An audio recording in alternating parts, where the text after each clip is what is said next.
Israel and the US need monsters. Without them, they don't have any justification for their killing sprees.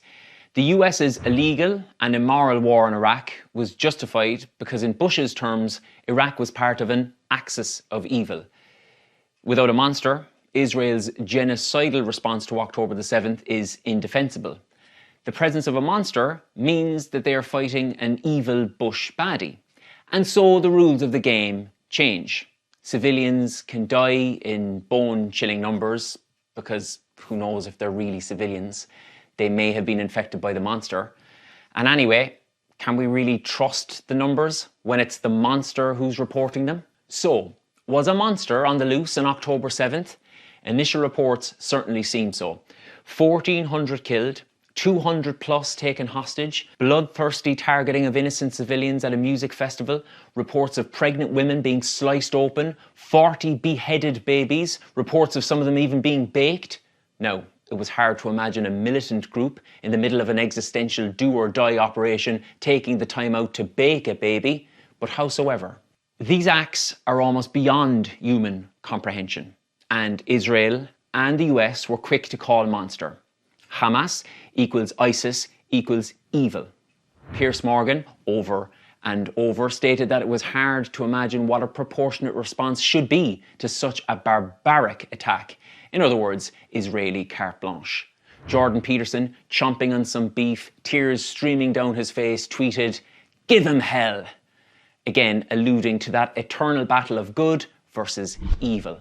The Holocaust was even invoked, with October 7th officially declared the worst attack on the Jewish people since the Nazis. The Palestinians were now effectively Hitler. But pretty quickly, the monster's features became distorted. The 1,400 killed was revised to 1,150, including 400 militants. So scorched were the bodies that Israel miscalculated its dead. But who scorched the bodies? Max Blumenthal's excellent research now indicates that the burnt bodies were most likely caused by Israeli Apache hellfire, firing at anything that moved in the chaos, including its own citizens. See the so-called Hannibal Directive.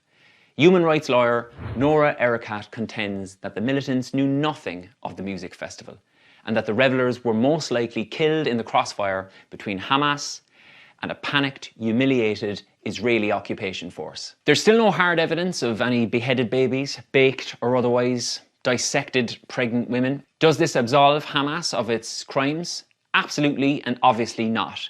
Killing civilians and taking them hostage is always wrong, which is why Israel created a monster so they could get away with murdering 20,000 civilians and counting, and holding thousands more, including many children, hostage in its prisons. So maybe there is no monster.